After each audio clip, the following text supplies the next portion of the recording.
आरोपी का होना है। सीएम योगी का आज अयोध्या दौरा है। बड़ी खबर आपको बता रहे हैं, लोकसभा चुनाव के बाद सीएम का तीसरा अयोध्या दौरा है। सुबह 10:25 पर नरेंद्र देव कृषि विश्वविद्यालय पहुंचेंगे सीएम। रोजगार मेले में शामिल होंगे सीएम योगी। देश की नामी गिरामी कंपनियां करेंगी शिरकत। कई परियोजनाओं का लोकार्पण और शिलान्यास भी किया जाएगा। ये बड़ी खबर आपको बता रहे हैं, लोकसभा चुनाव के बाद सीएम का ये काफी महत्वपूर्ण दौरा माना जा रहा है। सीएम योगी आज अयोध्या दौरे पर रहने जा रहे हैं। अब से कुछ ही देर में अयोध्या पहुंच जाएंगे मुख्यमंत्री योगी। ये बड़ी खबर है, लोकसभा चुनाव के बाद सीएम का तीसरा अयोध्या दौरा है। संवाददाता अविनाश हमारे साथ जुड़ चुके हैं अपडेट देने के लिए। अविनाश, इस तरीके से आज सीएम अयोध्या आ रहे हैं और काफी कुछ कार्यक्रम यहां पर देखने को मिलेंगे, क्या कुछ अभी अपडेट मिल पा रही है कार्यक्रमों को लेकर?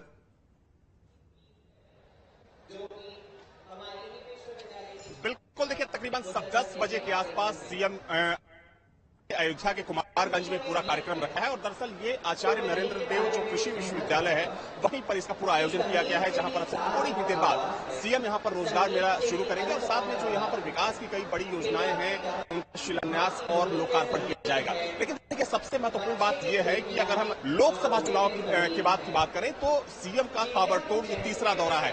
कल अंबेडकर नगर में उन्होंने कई बड़ी परियोजनाओं का शिलान्यास और लोकार्पण किया और बिल्कुल शिलान्यास लोकार्पण कल भी हुआ था। ऐसे में और देखिए मिल्कीपुर इसलिए भी महत्वपूर्ण है। अविनाश, आप तस्वीरें जरूर दिखाते रहे हमारे दर्शकों को।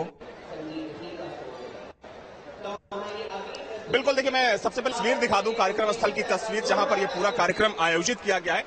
दरअसल ये सामने मंच बना हुआ है और अगर हम पीछे की बात करें तो चूंकि देखिए इस कार्यक्रम में मुख्यमंत्री के द्वारा टैबलेट और जो स्मार्टफोन है उनका वितरण किया जाना है और बड़ी संख्या में जो युवा हैं और खासतौर पे छात्र छात्राएं हैं, चाहे हम यहाँ इंडियन यूनिवर्सिटी की बात करें या फिर जो दूसरे कॉलेज और यहाँ स्कूल हैं, वहां के छात्र छात्राओं को यहाँ पर टैबलेट और स्मार्टफोन का वितरण किया जाना है। तो ये तस्वीर है कार्यक्रम स्थल की और साथ में अगर हम बीजेपी के नेताओं की बात करें जो यहाँ के पार्टी पदाधिकारी हैं अयोध्या जिले के, उनको भी बुलाया गया है। चूंकि देखिए मिल्कीपुर इसलिए भी महत्वपूर्ण हो जाता है क्योंकि अगर हम बात करें तो जिस तरीके से भारतीय जनता पार्टी चुनाव हारी, लोकसभा चुनाव में अयोध्या सीट हार गई, अयोध्या को सबसे सेफ सीट मान रही थी भारतीय जनता पार्टी, लेकिन उसी सेफ सीट पर बीजेपी की हार हुई। वैसे में बीजेपी अब इस मौके को, चूंकि यहीं से विधायक हुआ करते थे अवधेश प्रसाद जो कि सांसद बने अयोध्या से, तो इस सीट को वापस दोबारा लेने के लिए बीजेपी कोई कसर नहीं छोड़ना चाहती है और यही वजह है कि मुख्यमंत्री लगातार इस सीट की मॉनिटरिंग कर रहे हैं, यहाँ पर नजर बनाए हुए हैं। चूंकि इससे पहले यहाँ के पदाधिकारियों के साथ, कार्यकर्ताओं के साथ मुख्यमंत्री ने अयोध्या में बैठक की थी और जीत का मूल मंत्र दिया गया था मुख्यमंत्री के द्वारा। क्योंकि देखिए सबसे अगर हम बात करें तो सबसे महत्वपूर्ण बात यह है क्योंकि अयोध्या में जिस तरीके से भारतीय जनता पार्टी की हार हुई उसको लेकर न सिर्फ उत्तर प्रदेश बल्कि पूरे देश में इसकी चर्चा हुई थी।